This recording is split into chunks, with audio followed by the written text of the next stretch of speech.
دوستو السلام علیکم۔ آپ سب کو ہماری طرف سے سلام پیش کیا جاتا ہے۔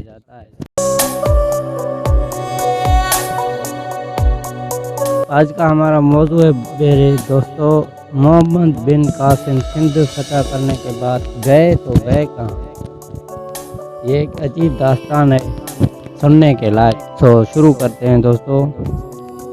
کہا جاتا ہے کہ سندھ کے حکمران راجہ ڈھار کو جب اموی سالار محمد بن قاسم کے ہاتھوں شکست ہو گئی تو ان کے دو بیٹیوں سوریا اور پریمل کو محمد بن قاسم نے راجہ کی ہلاکت کے بعد خلیفہ ولید بن عبد الملک کے پاس دارالخلافہ بغداد روانہ کیا۔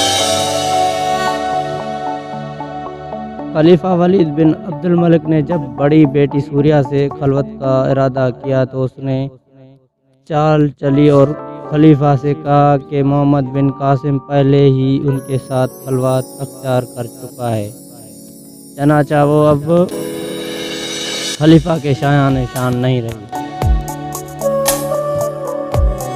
غصے میں خلیفہ کو تحقیق کا ہوش نہیں رہا اور انہوں نے اسی وقت محمد بن قاسم کے نام پروانہ جاری کیا کہ وہ جہاں کہیں بھی ہیں خود کو کچی کھال میں سلوا کر دارالخلافہ کو واپس ہوں۔ محمد قاسم نے ایسا ہی کیا اور دارالخلافہ کے راستے میں ہی 2 دن بعد ان کی موت ہو گئی۔ یہ کہانی کتاب فتح نامہ سندھ عرف چچنامہ میں بیان کی گئی ہے۔ روایت کے مطابق اس کے بعد راجہ ڈھار کی بیٹی کا ایک طویل خطاب ہے جس میں وہ محمد بن قاسم کے عادل حکمرانی کی گواہی دیتی ہیں، مگر ان کی ہلاکت کی سازش رچنے کو اپنے والد کا بدلہ قرار دیتی ہیں۔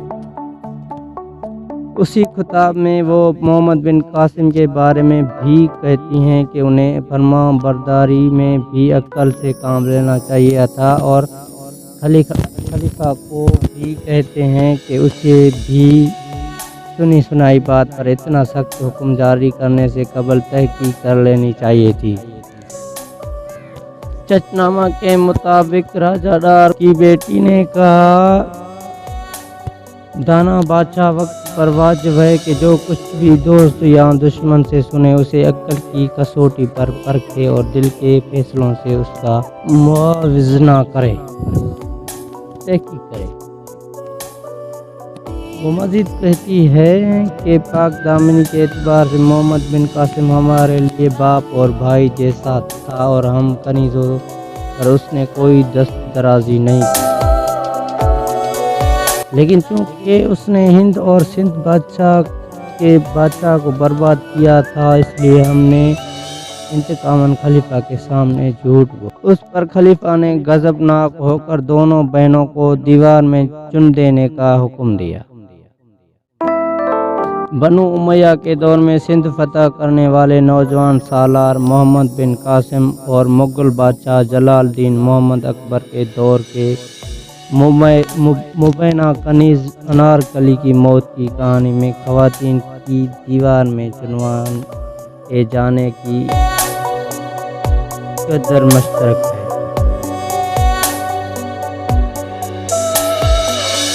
انارکلی کے وجود کے بارے میں ہی مورخین کو شبہ ہے اور ان کے بارے میں تاریخی ثبوت دستیاب نہیں ہے، چنانچہ ان کی موت کی کہانی تو دور کی بات ہے، اور محمد بن قاسم اور راجہ ڈھار کی بیٹیوں کی ہلاکت سے متعلق اس پوری کہانی پر بھی مورخین کو اعتراضات ہیں۔ تو دوستو بات کو آگے بڑھاتے ہیں۔ محمد بن قاسم کے سپاہیوں کے مبینہ قبریں بلوچستان میں۔ اگر آپ کراچی سے گوادر جانا چاہتے ہیں تو آپ پہلے تو RCD ہائی وے پر کوئی 2 گھنٹے کی ڈرائیو کریں گے، جس کے بعد بائیں جانب مکران کوسٹل ہائی وے کا آغاز ہوتا ہے جو اپنے آپ میں حیرتوں سے بھرپور سڑک ہے۔ یہیں پر تھوڑا آگے جا کر بائیں جانب ایک پتھر کی تختی پر لکھا ہے کہ یہاں فاتح سندھ محمد بن قاسم کے سپاہیوں کی قبریں موجود ہیں۔ دوستو یہ نامور مصنف و محقق سلمان رشید کے مطابق یہ قبریں محمد بن قاسم کے ساتھیوں کی نہیں ہیں، کیونکہ 8ویں صدی میں عرب سندھ کے چوکنڈے قبرستان جیسی نقش و نگار سے مزین قبریں نہیں بنایا کرتے تھے، اور ویسے بھی قبروں کا یہ طرز تعمیر تقریباً 16ویں صدی کا قرار دیا جاتا ہے۔ ایک اور تحقیق کے مطابق یہ قبریں 18ویں صدی کے وسط سے تعلق رکھتی ہیں، اور اس کا تذکرہ منان احمد آصف نے اپنی کتاب اے بک آف کانکویسٹ میں بھی کیا ہے۔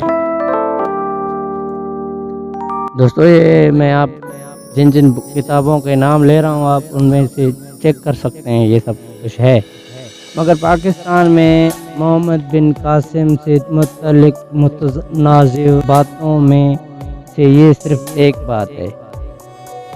مطالعہ پاکستان کی درسی کتب میں اکثر و بیشتر یہ پڑھایا جاتا ہے کہ پاکستان کی بنیاد اسی دن پڑ گئی تھی جس دن محمد بن قاسم نے سندھ کی سرزمین پر قدم رکھا تھا۔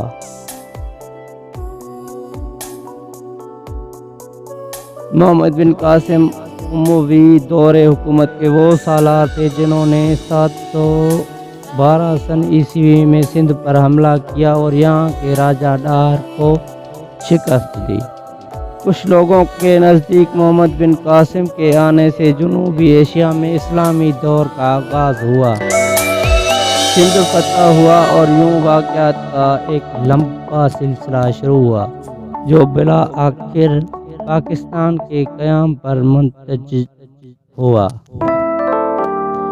مگر مختلف تاریخی حوالوں کے مطابق پیغمبر اسلام کی آمد سے قبل بھی عرب تاجر برِ صغیر میں رہائش پذیر تھے اور کچھ کے نزدیک یہاں کے مقامی خواتین سے شادیاں تک کر رہے تھے۔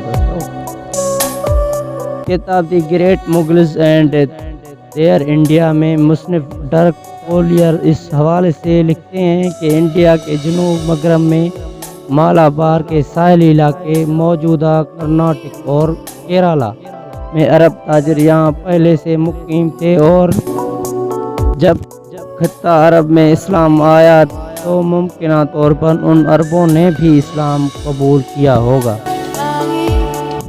اپنی کتاب کی ابتدائی میں انہوں نے خطے برِ صغیر میں اسلام کے پھیلنے کے حوالے سے متعدد نظریات کا ذکر کیا ہے، جس میں ہجرت، تلوار، خوف، خفیہ کے عمل اور تبلیغ، سماجی رتبے کے اصول اور پرامن روابط مثلاً تجارت اور باہمی شادیاں شامل ہیں۔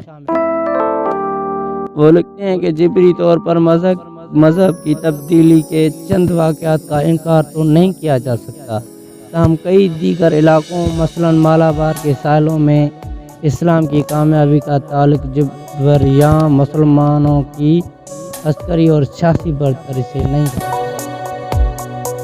اس کے علاوہ ان کے نزدیک نئے مذہب کے مضبوط اور مساوات پر مبنی پیغام کا اثر بالخصوص نچلی ذات کے افراد پر ضرور ہوا ہوگا، چنانچہ وہ اس علاقے میں پہلے سے عربوں کی موجودگی کا حوالہ دیتے ہوئے 712 عیسوی میں محمد بن قاسم کی آمد سے کہیں قبل برِ صغیر میں اسلام کی آمد کا عرصہ متعین کرتے ہیں۔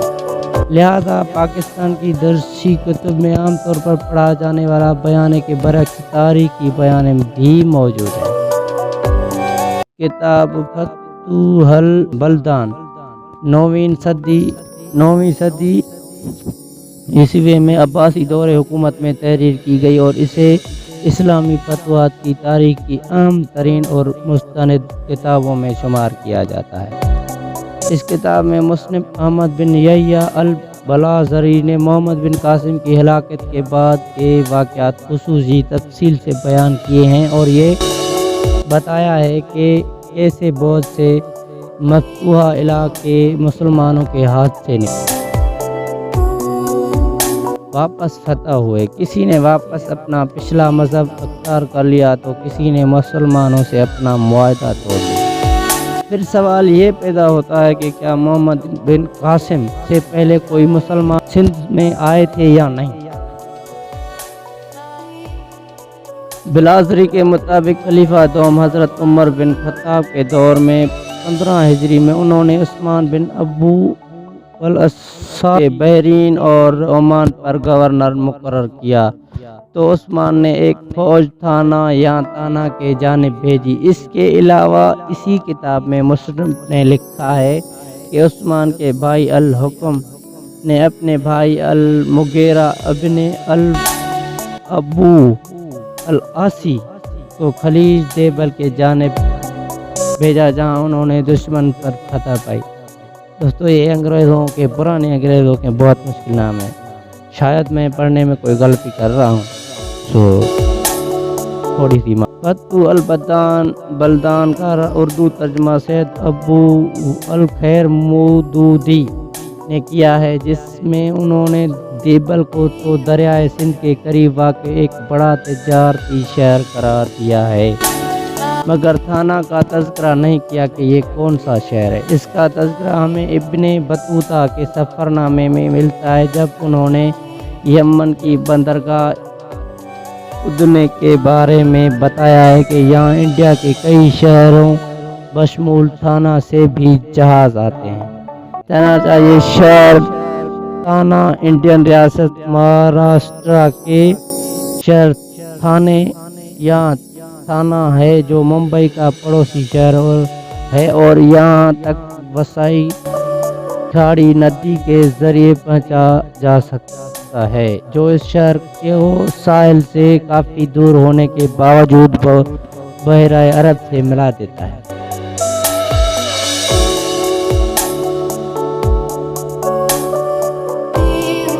موجودہ پاکستان کے دیگر خطوں میں محمد بن قاسم سے پہلے مسلمانوں کی آمد کے بارے میں ایک اور روایت فتح البلدان سے ہی ملتی ہے، جس کے مطابق سن 38 یا سن 29 ہجری میں حضرت علی کے دور میں اور پھر سن 44 ہجری حضرت امیر معاویہ کے دور خلافت میں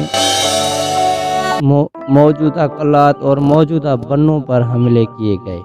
اگر محمد بن قاسم کی سندھ پر لشکر کشی پہلے فوجی مہم نہیں تھی اور اس سے قبل بھی اس علاقے پر حملے کیے جاتے رہے تھے تو پھر اس واقعے کے بارے میں کیا کہا جا سکتا ہے جس کے مطابق عراق کے گورنر حجاج بن یوسف نے ایک مظلوم عورت کی پکار پر محمد بن قاسم کو سندھ کی جانب بھیجا تھا؟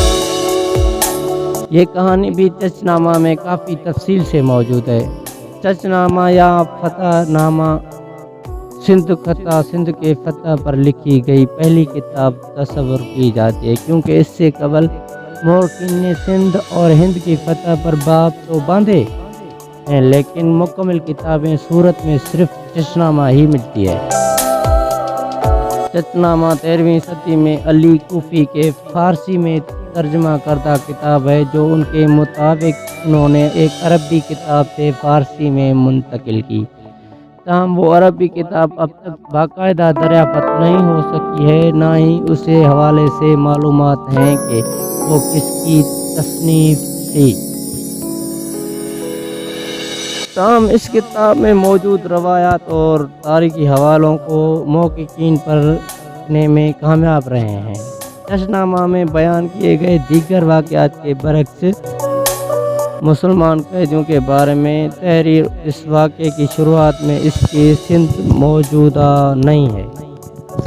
مایا ناز مورخ ڈاکٹر مبارک علی اور محقق و مصنف منان احمد آصف کی تحقیق کے مطابق یہ واقعہ درست نہیں ہے۔ اس کے علاوہ تاریخ ابن خلدون میں بھی دیبل کی فتح کے باب میں اس واقعے کا تذکرہ نہیں ہے۔ مذکورہ واقعہ حجاز کے گورنر محمد بن ہارون بن زرہ المنریک کے دور میں پیش آیا، تاہم بلازری اور چچنامہ دونوں ہی نے وہ سال نہیں لکھا جب یہ واقعہ پیش آیا۔ محمد بن ہارون المنری کا تقرر چچنامہ کے مطابق سن 86 ہجری میں ہوا اور محمد بن قاسم کا سندھ پر حملہ 93 ہجری یا 712 عیسوی میں ہوا۔ اس حوالے سے تاریخ خاموش ہے کہ اگر یہ واقعہ پیش آیا تو کس سال میں ہوا اور یہ کہ اس واقعے کے کتنے عرصے بعد محمد بن قاسم نے سندھ پر لشکر کشی کی۔ اس کے علاوہ اگر حضرت عمر کے دور سے لے کر ولید بن عبد الملک کے دور تک کا جائزہ لیں تو کہہ سکتے ہیں کہ سندھ پر محمد بن قاسم کی لشکر کشی کی کئی دہائیوں طویل سلسلے میں تازہ ترین کوشش تھی جس میں انہیں کامیابی بھی حاصل ہوئی۔ پھر تاریخی کتب میں یہ بھی تذکرہ ہے کہ اس کے علاوہ اس وقت علافی یا پلوی گروہ کے کئی لوگ مکران میں آ بسے تھے۔ ان میں سے ایک کو حجاج کے عملدار سعید بن اسلم کلابی نے قتل کیا تھا۔ چنانچہ بدلے میں علافیوں نے بھی سعید بن اسلم کو قتل کر دیا، جس پر حجاج بن یوسف نے علافیوں کی سرکوبی کا فیصلہ کیا تھا۔ جب خلافت اموی کے طرف سے مکران میں بسے ان علافیوں کے خلاف بار بار مہمات کی گئی تو یہ لوگ سندھ میں راجہ ڈار کے پاس چلے گئے۔ چنانچہ یہ بھی ایک وجہ تھی کہ خود حجاج بن یوسف کے دور میں مکران اور سندھ کی طرف بنو امیہ کے مخالفین موجود تھے۔ اس کے علاوہ سندھ فتح کی اس مہم پر بلازری کے مطابق 6 کروڑ درہم خرچ ہوئے اور اس کے بدلے میں 12 کروڑ درہم کا مال غنیمت حاصل ہوا۔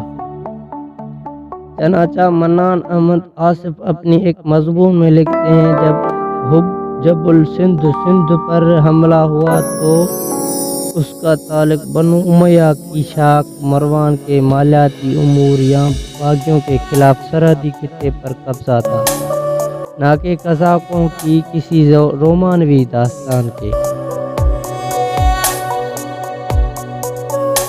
تو دوستو ابھی بات کرتے ہیں محمد بن قاسم کی ہلاکت کے بارے میں۔ مشہور ایک افسانہ ہے، وہ ہم آپ کو سنا رہے ہیں۔ چچنامہ میں کہا گیا ہے کہ محمد بن قاسم کی ہلاکت راجہ ڈار کی 2 بیٹیوں کی سازش کی وجہ سے ہوئی، مگر اس حوالے سے ڈاکٹر نبی بخش خان بلوچ کا دعویٰ ہے کہ یہ کہانی من گھڑت ہے اور افسانوی ہے، مطلب کہ یہ جھوٹ ہے۔ دوستو سندھ کے معروف محقق اور دانشور ڈاکٹر نبی بخش خان N.A. بلوچ نے چچنامہ کی صحت اور اس میں موجود تاریخی حوالوں کے بارے میں جرح کی ہے۔ Doctor N.A. بلوچ کا چچنامہ پر تحریر کیا گیا مقدمہ بھی اپنے آپ میں ایک پوری کتاب ہے، جس میں انہوں نے محمد بن قاسم کی ہلاکت اور پھر راجہ ڈار کی بیٹیوں کی بغداد کی کسی دیوار میں چن دیے جانے کی کہانی کو کہانی ہی قرار دیا ہے، حقیقت نہیں۔ سب سے پہلے تو اس کی کہانی کے مطابق خلیفہ نے محمد بن قاسم کو دارالخلافہ بغداد بلوایا، حالانکہ اس زمانے میں بغداد کا وجود نہیں تھا بلکہ دارالخلافہ دمشق۔ اس کے بعد اس میں لکھا گیا ہے کہ محمد بن قاسم کی موت خلیفہ ولید بن عبد الملک کے حکم پر ہوئی، تاہم بلازری اور دیگر مورخین کے مطابق یہ واقعہ خلیفہ سلیمان بن عبد الملک کے دور میں پیش آیا۔ بلازری کے مطابق ولید بن عبد الملک کی موت کے بعد سلیمان بن عبد الملک حکمران ہوئے تو انہوں نے صالح بن عبد الرحمن کو عراق کا والی اور یزید بن ابی کبشہ کو سندھ کا عملدار مقرر کیا۔ یزید نے محمد بن قاسم کو گرفتار کر کے صالح کے پاس عراق بھیج دیا، جہاں انہیں حجاج بن یوسف کے سابقہ انتظامی ہیڈ کوارٹر واسط کے ایک عقوبت خانے میں قید کر کے ایذا رسائیاں کی گئیں اور وہ ہلاک ہو گئے۔ اسی بیان کی تصدیق تاریخ ابن خلدون سے بھی ہوتی ہے۔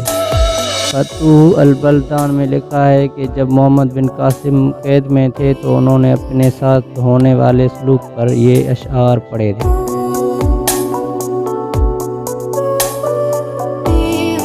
انہوں نے مجھے ضائع کر دیا، جوان بھی ایسا کہ مرد نبرد اور سرحد کا محافظ تھا۔